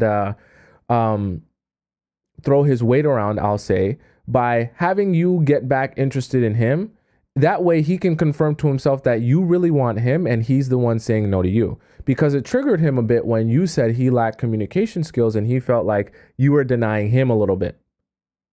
That was an ego hit. So that's why he got you the tickets and he tried to keep up with you. So he just wanted to reel you back into liking him again. That way he could say, yeah, I'm not that interested in you. Yeah, I'm cool with you as friends. So in this case, it's more like you're an ego boost, right? And as long as you're around in a friendly capacity, you'll continue to be an ego boost that wants to be a relationship, but sitting around waiting for a relationship, even though there's no relationship. And because you like him so much and have so little respect for yourself, you'll sit around waiting for nothing, literally nothing, because nothing's going to happen. And it makes him feel good about himself. So to answer your question here, do you think it's possible he comes back? I think it's possible he comes back to use you again. Do I think it's possible he comes back to be in a relationship with you? Hell no. I think he's already made up his mind on if he wants to be in a relationship with you. And I think he's made that very clear to you as well. So I think what's left of here is your delusions of feeling like something more is going to build when he's already told you there's nothing left to build. The only thing he's going to be building is his DNA inside your Squirtle. That's the only thing going to be building up. Aside from that, I don't think you should be thinking about him or what you could possibly build when he comes back. I think you should be focusing on the fact that you identified for yourself that he is not the kind of man for you, and he lacks the communication skills necessary for you to be in a relationship with him. Full stop. Okay? Right? Because once you identify that, then you've identified if you should even be spending your time and energy on this man. Because it's not about if he likes you or wants to be with you. It's about, do you like him? And is he the person that you want to be in a relationship with? The answer to that question for you is no. So that's it. He's done forever. Okay? Next we have here, let's see. We have Mel here. Mel asks, what do you think? How should I flip the script? Mel says, quick question because long form was too long and I couldn't post. I met a guy at a nightclub. I went back home with him, but didn't give him my pineapples. We were supposed to go to dinner the following day, but he said he had work and rescheduled.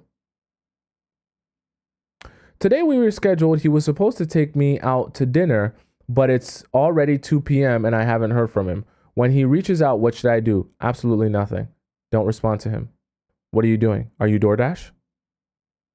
He can plan a dinner with you and then not message you for the entire day, no sort of confirmation, and then you're just going to show up 30 minutes before? Get for real. Have some respect for yourself, Mel. If this guy is, I mean, listen, I understand maybe leading up to the date, he might not be texting you a whole bunch, but at least the day of, there should be some sort of confirmation. We're meeting later in the day. We're doing this later in the day. Are you ready, prepared to go out? Are we still good for today? Like, that's the natural adult thing to do. So if he's pursuing you and he can't even do that, that tells you everything you need to know about how serious he's taking this. It's also part of the problem where I tell you guys, it's your perception is so much based on how a guy meets you, where he meets you, and then that is going to feed into what he thinks of you. Because I'm sure you're an amazing girl, Mel, but it feels like he probably is not taking you seriously because of this. And it's not to say that nightclubs are the worst and you should never go to a nightclub or never go to a bar, but I do want you guys to be understanding of how that affects the way men approach you and treat you when they meet you in this environment. Not because anyone in this environment has to be a bad person, but they begin to think you're lesser quality the same way they begin to think, a girl that they meet on a dating app is lesser quality. And so what does he do? He treats you like lesser quality, and he doesn't take you as serious.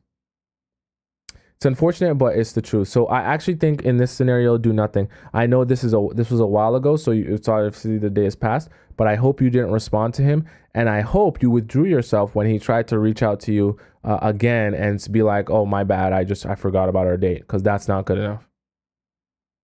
Next we have here, what's going on? What the heck? Amen T. Okay. Let's see. Old first love rekindle need advice. First love rekindle need urgent advice. Hi Tomisin, I'm seriously in need of advice. I am 40. He is 43. I'm currently at the end of marriage number 2. Let me give you tea. 25 years ago, I got into a relationship with this guy, and it was the best relationship I've ever had. This is not good. I was his first love. We dated 2 years, went on wonderful dates. I was around his whole family, went to church together. I was his prom date, and after almost a year, took his V card. He graduated high school a year before me and spontaneously joined the military for financial/life reasons. We wrote each other and then broke it off, he broke up with me by letter. Wow, okay. I spent the entire senior year sad and hoping we would get back together. I went away to college and started seeing other men. 2002, he reached out to me by letter sent to school asking to come see me. I didn't go. I was still hurt about the breakup. 2008, we reconnected and it was hot. Pineapples, upside down cake, but it ended. 2024, I am a mom of 4 boys. Okay. After telling multiple close friends about my failing marriage and sharing that first love was the only man I ever felt was really for me, they pumped me up to find him. He answered and was excited. We talked for hours. I learned he just moved back to my state. He is single, dating, but said nothing serious. Turns out he had deep insecurities that affected his decisions. We met the next day and hugged for 3 minutes. Then it was pineapples on site. Okay, that's pretty funny. We had gone on 3 dates. He is a fitness expert now. He's very aged up. He's a fitness expert now.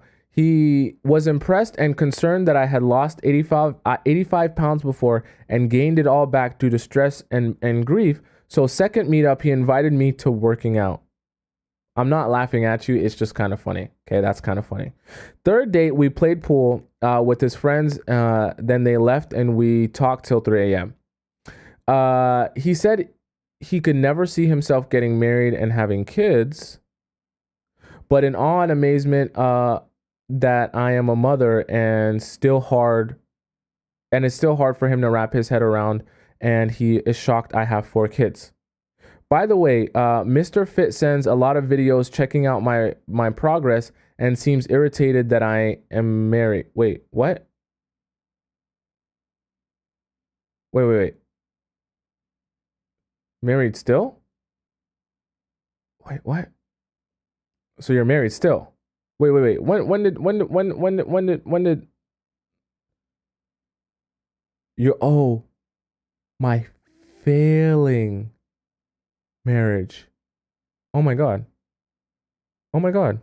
I thought that you were single now. Oh my god. This changes everything.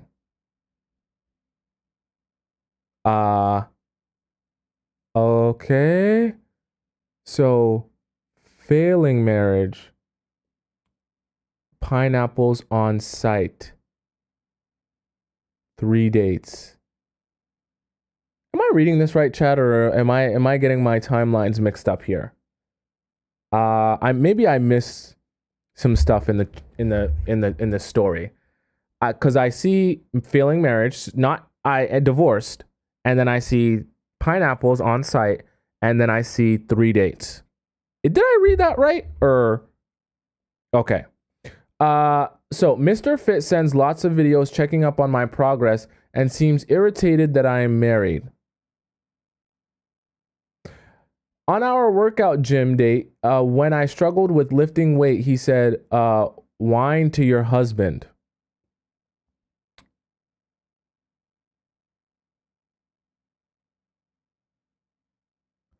During his motivation poop talking, he also said, is this what you get for finding me?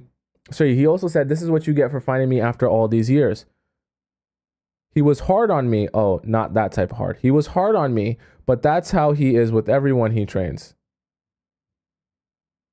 Yeah.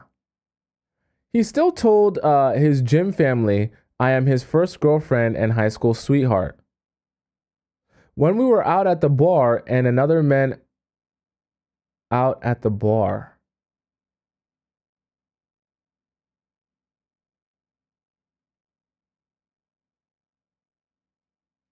Okay. When we were out at the bar, where'd it go? Finding me all these years. He trains at the gym first time. When we were out at the bar and other men asked if he was with me before they planned to offer me a drink. He told multiple strangers I am his first girlfriend, including his barber, when I video called. He has a unique problem of women running from the D due to his size and not wanting anything serious or just using him to summon him for pineapples. I wanted to show him I'm appreciative of all of him and will never run.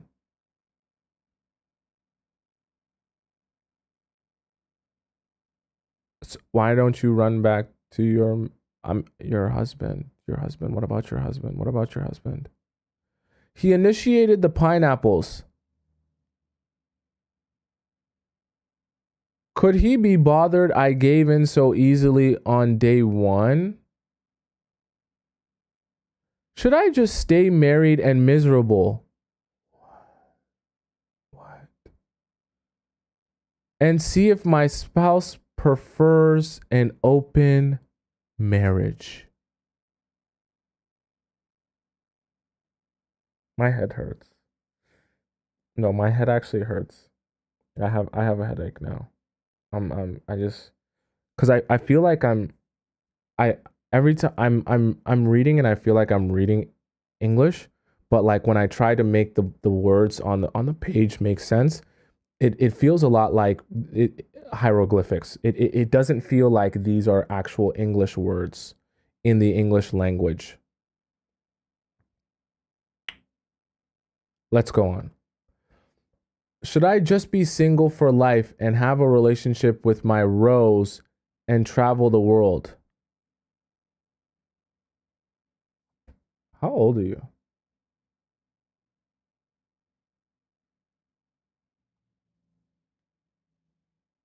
Okay. And travel the world. Should I just give it more time and become completely single and see where things go with Mr. Fit?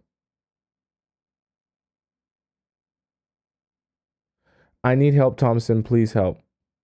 Update. I messed up and didn't call him for 6 days. Are you talking about your husband or are you talking about this other guy?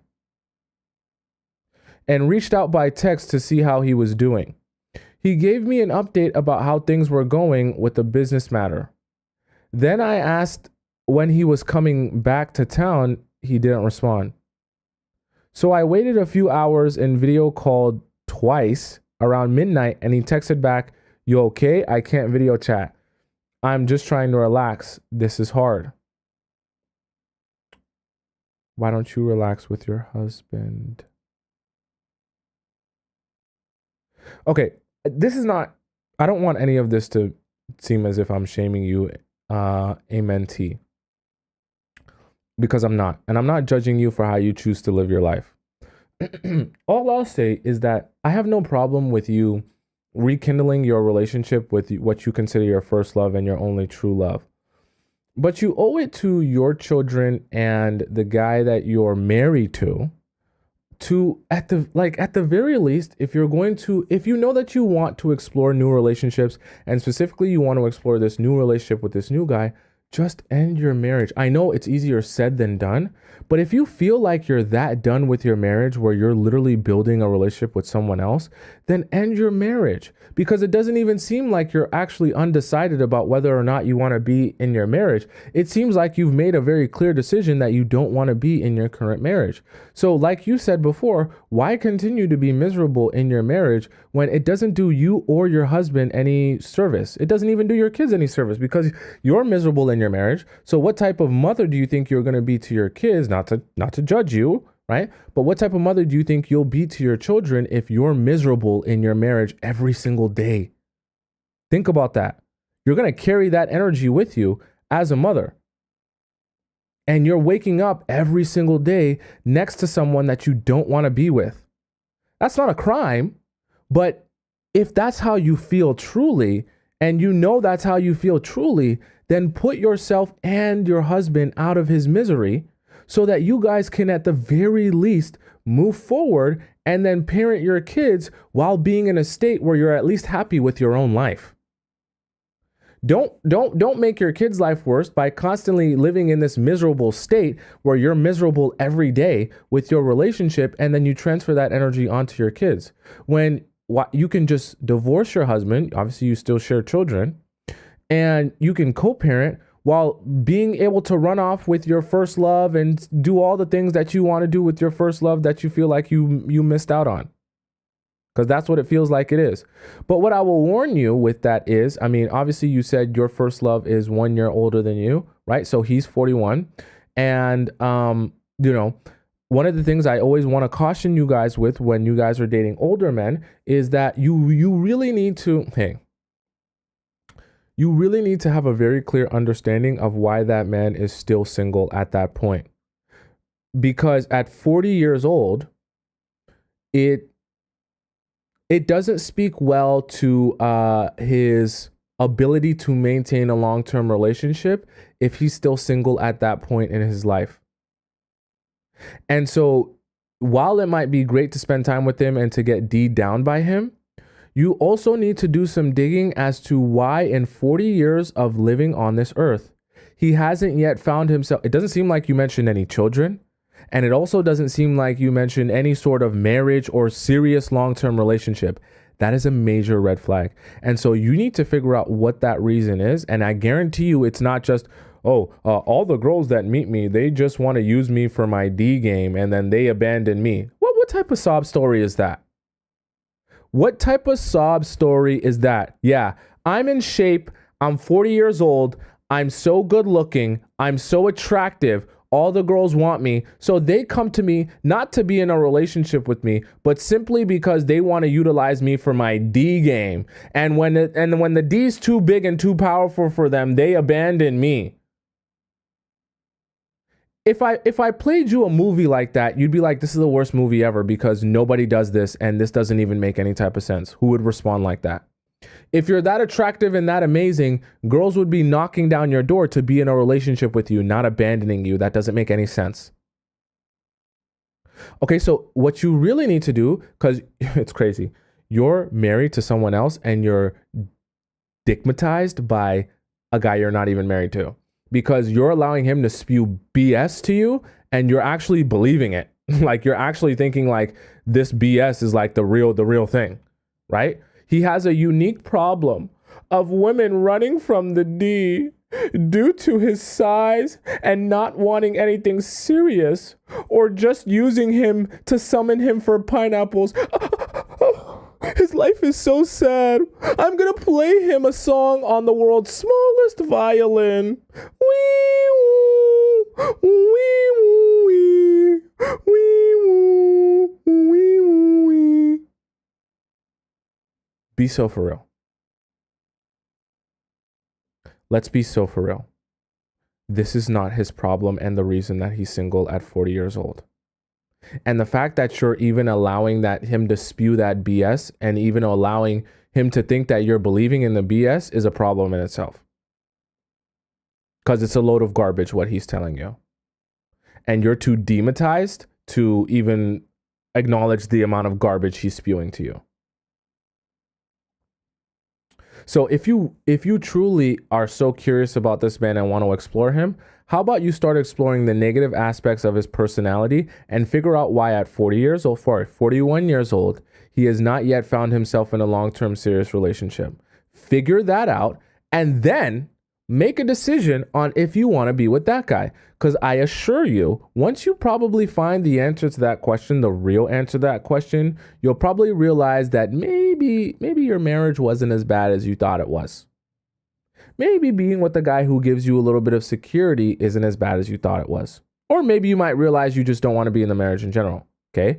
But at the very least, I would encourage you to pop your bubble of this fantasy that you're imagining about this Mr. Prince Charming that you built up in your mind because you had a great time with him and you felt like there was unfinished business, and go ahead and figure out the qualities that aren't so magical and so interesting about him, and then make a decision if you still think he's exactly who you want to be with. I can almost assure you that once you figure out the reasons he's not been in a long-term relationship and you pop that bubble of fantasy that you're living in right now and perfection that you feel like he has right now, you'll realize that you actually don't like him as much as you thought you did. Okay, but I would encourage you to figure that out. That's the number one thing you need to be figuring out, okay? A mentee. All right, so that's the show for today. If you guys didn't get a chance to get me to answer your question, don't worry. We have lots of shows to discuss. I'm here every weekday, Monday to Friday at 4 p.m. Eastern, and I will answer your questions then. If you are on TikTok and you want to send me a question into the live stream that I answer on the show, just go ahead and you go to my link in my bio where you can ask your question. Or if you're on YouTube, go into the bottom in the link in the description where you can ask your question and I'll answer it live on the show, okay? If you love me so much and you want to see everything that I'm doing 24/7 all the time, you can just head over to my Instagram, which is right above my head on the left side of the screen if you're on TikTok, right on the bottom right of the screen if you're on YouTube, and you can find my Instagram and see everything I've been doing up until this point that I showed up on your screen in front of you. Okay, my Instagram is very interesting. It's got a lot of interesting stuff on there, so you can go ahead and follow me on there if you want. If you love this show and you're on TikTok and you're like, how do I rewatch this? I missed part of this. I came early. I left late, whatever it may be. And you want to rewatch this show and see all the other live shows that I've had in the past, you go right over to my YouTube page, which is right on the top of my head on the right side of the screen, where you'll be able to find my YouTube page in its entirety. You just type in my name, or you can screenshot this and copy and paste my name, and then you'll be able to find this entire live show along with all the previous live shows in the live section. And you'll be able to see the TikTok and the YouTube live chat embedded in the live show, so that you will be able to follow along with all the conversation going on. So those of you who are in the TikTok chat, you'll be able to see your name and your picture and all that on your comment when you're even watching it on YouTube. So you won't miss anything. Okay. It's there for you. It's awesome. All right. So make sure you go follow me on YouTube or subscribe to me on YouTube if you haven't already, so you can get all and never miss a little bit of action. Okay. Other than that, I will be back here again on Monday, because I'm here every weekday. So obviously tomorrow's the weekend, and where we will discuss again love life and relationships. All right. In the meantime, I will be posting on my main page of YouTube some shortened versions of episodes of these shows, where you can find that on YouTube. So it's very important to follow me on YouTube. Until then, have a great rest of your weekend. Hasta la vista, au revoir, goodbye, arrivederci. I love you so much. I care about you so much. Please be safe this weekend. Enjoy your time. Try not to enjoy it too much with boys. Okay, enjoy your own time for yourself with your own friends and your own love and your own interests. Okay, and I will see you again on Monday, where we will be back again to discuss more. All right. Until then, I love you. I love you. Okay.